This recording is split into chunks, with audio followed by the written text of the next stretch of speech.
Hello friends, good morning. आज हम देख रहे हैं नगर एवं इसके प्रकार। इसके अंतर्गत आता है घेटो। घेटो क्या होता है?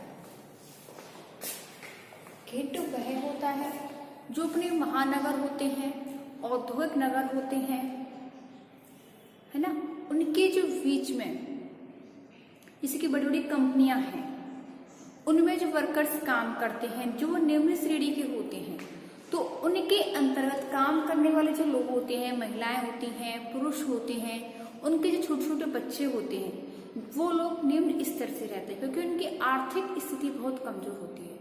तो उन लोगों को रहने का जो स्थान होता है वो अपने झुग्गी झोंपड़ियों में रहते हैं। तो वो लोग औद्योगिक जो क्षेत्र होते हैं उसके बीच में स्थित एक छोटी सी बस्ती होती है, वहां पर वो लोग झोंपड़ी बनाकर रहते हैं। तो ऐसे जो क्षेत्र होते हैं वहां पर रात में उनकी जनसंख्या घनत्व अधिक हो जाता है और दिन में उनकी जनसंख्या घनत्व कम होता है। ऐसा क्यों होता है? क्योंकि दिन में सभी व्यक्ति, स्त्रियां हों चाहे पुरुष हों चाहे बच्चे हों, सभी अपनी अपनी फैक्ट्रियों, कंपनियों में, मशीनों में अंदर काम करने के लिए चले जाते हैं और रात्रि को वो लोग भोजन करने के लिए, सोने के लिए अपने अपने घरों में वापस आते हैं। इसीलिए दिन में तो सभी चले जाते तो जनसंख्या घनत्व बहुत कम हो जाता है, कोई दो चार ही बचते हैं बचने को, और रात में सभी अपने घर आ जाते हैं तो इसलिए जनसंख्या घनत्व अधिक हो जाता है। तो सबसे पहले घेटो का जो वर्गीकरण है उन्होंने लुईस विर्थ ने सर्वप्रथम 1925 में पीएचडी में घेटो का प्रतिपादन किया था। यानी कि जो लुईस विर्थ हैं उन्होंने 1925 में पीएचडी की थी, तो उनका जो अध्ययन जो क्षेत्र था वह था घेटो। लुईस विर्थ ने 1925 में पीएचडी करने के उपरांत जो अपने अध्ययन का विषय रखा वो रखा था घेटो। और घेटो क्या होता है? घेटो का अर्थ है आंतरिक हिस्से में स्थित ऐसी बस्ती जहां पर निर्धन और शारीरिक श्रम करने वाले लोग रहते हैं, यानी कि बहुत मेहनती होते हैं, शरीर के बल से काम करते हैं, तो वो लोग आंतरिक बस्ती में निवास करते हैं और आंतरिक बस्ती का वह हिस्सा घेटो कहलाता है। ये लोग ग्रामीण संस्कृति से अलग होते हैं, परंतु जो नगरीय संस्कृति होती है उससे वो लोग अनुकूलन नहीं कर पाते। वो ग्रामीण संस्कृति को छोड़कर शहरों में तो आ जाते हैं, परंतु शहरों की चमक दमक, वहां के लोगों के तौर तरीके, उनकी जीवन शैली को वो लोग नहीं अपना सकते क्योंकि वो आर्थिक रूप से कमजोर होते हैं। ये लोग झुग्गी झोंपड़ियों में रहते हैं, वहां आसपास बहुत अधिक गंदगी रहती है और गंदगी रहने के कारण उनकी बस्ती गंदगी रहती है, वो लोग स्वयं भी गंदे रहते हैं, उनके कपड़े भी गंदे रहते हैं। तो इस अवस्था में वो लोग अस्वस्थ रहते हैं, कई प्रकार की बीमारियों के वो लोग शिकार हो जाते हैं और हर वक्त उनकी मानसिक पीड़ा रहती है, मानसिक तनाव रहता है, आर्थिक तंगी को लेकर हमेशा चिंतित रहते हैं। वो लोग सामाजिक दृष्टि से, धार्मिक दृष्टि से, आर्थिक दृष्टि से हर समय स्वयं को कमजोर समझते हैं। जो मानसिक तनाव होता है उनके शरीर में इस तरह का घर कर जाता है कि मानसिक तनाव उनके जीवन का एक अभिन्न अंग बन जाता है क्योंकि हर वक्त उनके आसपास मानसिक तनाव रहता है।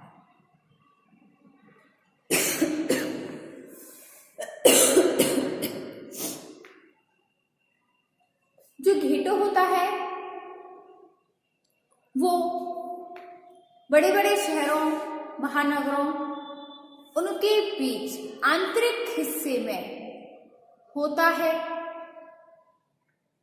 जो घेटो के जो लोग होते हैं 10 से 12 घंटे लगातार मेहनत करते हैं क्योंकि जो उनके मालिक होते हैं वो लोग कम मजदूरी पर उन लोगों को रख लेते हैं। जो खतरनाक मशीन होती हैं उनमें काम करवाते हैं और उन लोगों की कार्य करना क्या बन जाती है? मजबूरी बन जाती है। मजबूरी में वो लोग कार्य करते हैं क्योंकि उनके पास और कोई ऑप्शन नहीं होता है। वो चाहकर भी वहां पर कुछ बदलाव नहीं ला सकते हैं, औद्योगिक कार्यों में कुछ भी बदलाव नहीं ला सकते हैं क्योंकि वो आर्थिक रूप से तंग है। वो जो उनकी महिलाएं होती हैं, कार्य करती हैं दिन भर, उनके साथ कई बार अनैतिक कार्य भी किए जाते हैं जिससे कि उनकी जो स्त्रियां होती हैं वो मानसिक रूप से, शारीरिक रूप से कमजोर हो जाती हैं। स्त्रियों का आर्थिक शोषण होता है, देह शोषण होता है, क्योंकि उनको कार्य पर लगा लिया जाता है परंतु उनको मजदूरी कम मिलती है। बच्चों को कार्य पर लगा लिया जाता है, उनको भी मजदूरी, मानदेय बहुत कम होता है। तो इस प्रकार के जो घेटों के जो लोग होते हैं उनका शोषण अधिक होता है परंतु उनको मानदेय जो मिलता है वो बहुत कम मिलता है। तो ऐसी स्थिति में घेटों के लोग के ऊपर हमेशा मानसिक तनाव बना रहता है, वो लोग हमेशा गरीबी के ही शिकार रहते हैं। अब इसके बाद आता है अपना वैश्विक नगर यानी कि ग्लोबल सिटी। वैश्विक नगर क्या होता है? तो जो सन 1991 में शास्त्रिका ससेन ने सन 1991 में शास्त्रिका ससेन ने ग्लोबल सिटी नामक पुस्तक लिखी और इसमें वैश्वीकरण का उल्लेख किया। इन्होंने कहा कि जो देश वैश्विक अर्थव्यवस्था तथा संस्कृति का प्रतिनिधित्व करते हैं उन्हें वैश्विक नगर कहते हैं। संचार की क्रांति से आज पूरी दुनिया की दूरियां समाप्त हो गई हैं, क्योंकि नेट, इंटरनेट, मोबाइल इन्होंने अपनी जगह इस कदर बना ली है कि कोई व्यक्ति दूर लगता ही नहीं है। घर बैठे ही सबसे बातचीत हो जाती है, घर बैठे हम फोटो से बात कर सकते हैं, तो इस प्रकार लगता ही नहीं है कि हम कहीं दूर बैठे हैं। तो संचार की क्रांति ने आजकल बड़े बड़े शहरों की दूरियां, वैश्विक की दूरियां बहुत कम करती गई हैं, समाप्त हो गई हैं। वैश्वीकरण की ही एक ये विशेषता है, संचार की क्रांति वैश्वीकरण की एक विशेषता है, जो अंतरराष्ट्रीय स्तर के व्यापार, वाणिज्य और सेवाओं के क्षेत्र में बेंगलोर, हैदराबाद, अहमदाबाद ये वैश्विक नगर की श्रेणी में आते हैं। वैश्विक नगर की श्रेणी में कौन कौन से आते हैं? बेंगलोर, हैदराबाद, अहमदाबाद वैश्विक नगर की श्रेणी में आते हैं, क्योंकि यहाँ पर वैश्विक स्तर पर व्यापार एवं वाणिज्य वर्ग के कार्य किए जाते हैं। यहाँ पर बड़े बड़े क्षेत्रों में आदान प्रदान होता है, देश विदेश से माल आयात निर्यात किया जाता है, देश की पूंजी का कार्य किया जाता है। तो इस प्रकार के जो देश है, नगर हैं, जो महानगर हैं, इनको वैश्विक नगर की भी संज्ञा दी गई है। अब आता है हमारा अंतरराष्ट्रीय अर्थव्यवस्था। अंतरराष्ट्रीय अर्थव्यवस्था के अंतर्गत जो वैश्विक नगर में उत्पादन, व्यापार, वाणिज्य जो भी कार्य होते हैं, जो भी लेन देन होती है, जो भी आदान प्रदान होते हैं, वो वैश्विक स्तर पर होते हैं। इन नगरों में उत्पादन की प्रक्रिया केवल अपने देश की पूंजी को बढ़ाना नहीं होती, बल्कि दूसरे देशों की भी पूंजी का स्तर का मुक्त प्रवाह होता है। ये अंतरराष्ट्रीय स्तर पर बड़े बड़े आर्थिक निगमों, कंपनियों के द्वारा होते हैं। कंपनियों की पूंजी में विभिन्न देशों के लोग की हिस्सेदारी होती है, पार्टनरशिप होती है। ये वैश्विक नगर में होने के कारण ये केवल अपने देश तक ही सीमित नहीं रहता है, बल्कि इसका कार्य क्षेत्र संपूर्ण विश्व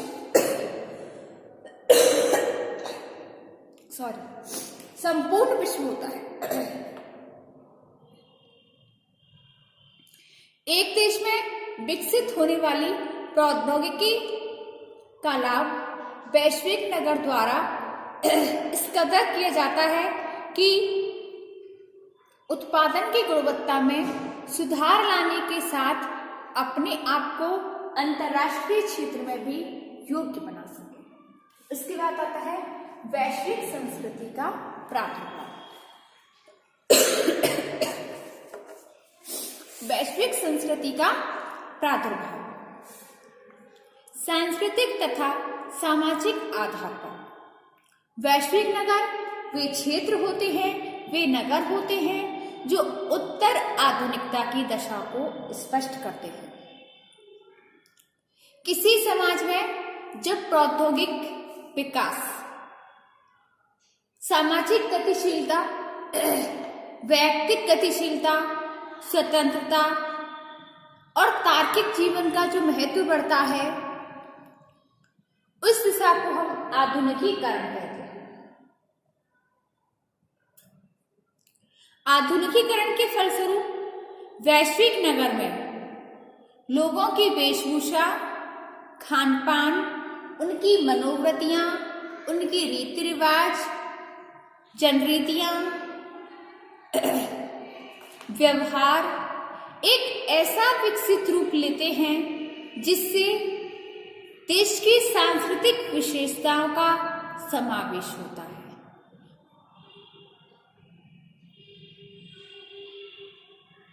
और इस विशेषता को ही हम सर्वदेशीय संस्कृति या साझा संस्कृति भी कह सकते हैं।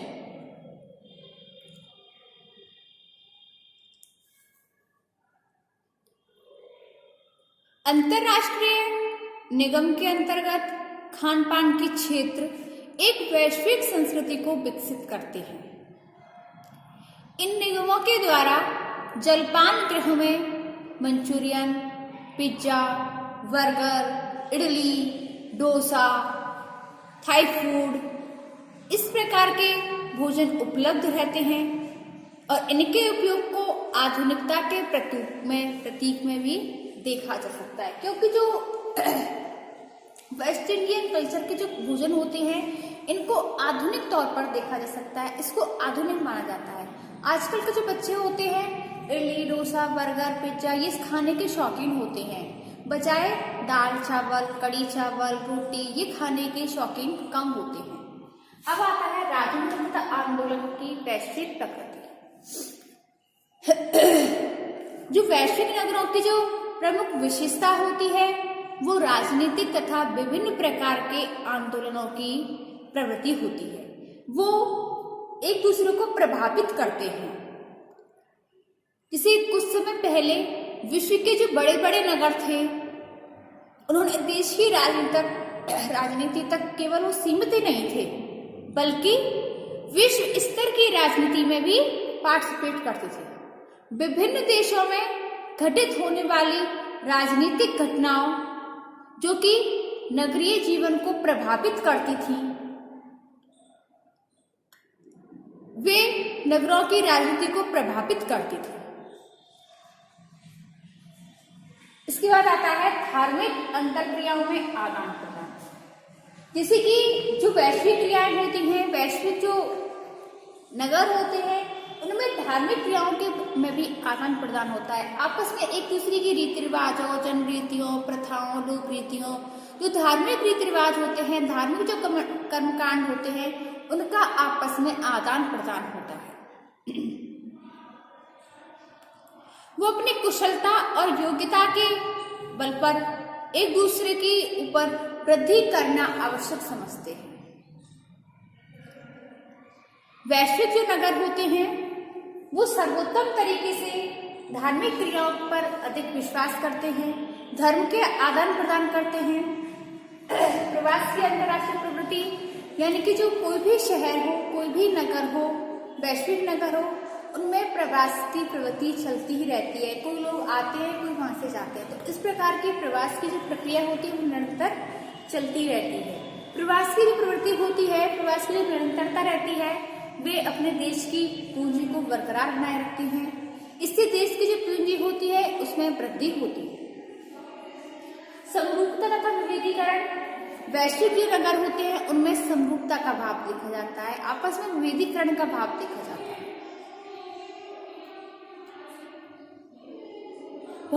भौगोलिक जो विशेषताएं होती हैं वो आधुनिक समाज की प्रक्रियाओं के साथ रहती हैं, उनमें साथ साथ बना रहता है। इससे स्पष्ट होता है कि जो राष्ट्रीय स्तर पर, वैश्विक स्तर पर जो प्रक्रियाएं होती हैं वो एक रूपता बनाए रखती हैं, साथ साथ चलती हैं, उनमें किसी भी प्रकार का विभेदीकरण नहीं होता है, किसी भी प्रकार का अंतर नहीं होता है। अब आता है सैटेलाइट द्वारा संचालित संचार व्यवस्था, यानी कि सैटेलाइट के द्वारा संचार व्यवस्था की गई है, जैसे कि इंटरनेट है, ईमेल है, नेट है, मोबाइल है। इस प्रकार की जो व्यवस्था की जाती हैं उनके द्वारा हजारों किलोमीटर दूर बैठे हुए लोग भी आपस में पास रखते हैं। यानी कि जो संचार वैश्विक नगर में संचार के साधनों के द्वारा लोगों की दूरियां समाप्त कर दी गई हैं। ऐसा ही नहीं लगता है कि हम लोग दूर बैठे हैं, हजारों किलोमीटर दूर बैठे भी हम एक दूसरे के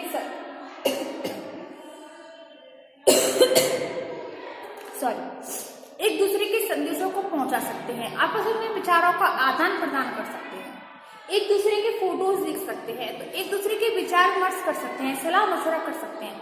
तो संचार के साधनों के द्वारा वैश्विक नगर में हजारों किलोमीटर दूर बैठे लोगों की दूरियां ही समाप्त करती हैं। व्यवसाय की मूलता वैश्विक नगर के द्वारा जो कई सारे व्यापार होते हैं, वाणिज्य वर्ग होते हैं, वहां पर बड़ी बड़ी कंपनियां होती हैं, तो उन लोगों के द्वारा जो व्यवसाय की बहुत अधिकता हो जाती है, लोगों को व्यवसाय मिल जाता है, मजदूरी मिल जाती है, लोग अपने लिए कार्य ढूंढ सकते हैं, उनको आसानी होती है कि वो लोग कहीं भी मजदूरी करके अपनी आजीविका उपार्जन कर सकें, अपने परिवार का पालन पोषण कर सकें, भरण पोषण कर सकें, अपने बच्चों को सही शिक्षा दे सकें, चिकित्सा की सुविधा उपलब्ध करा सकते हैं। तो ये सब हो सकता है वैश्विक नगर के कारण।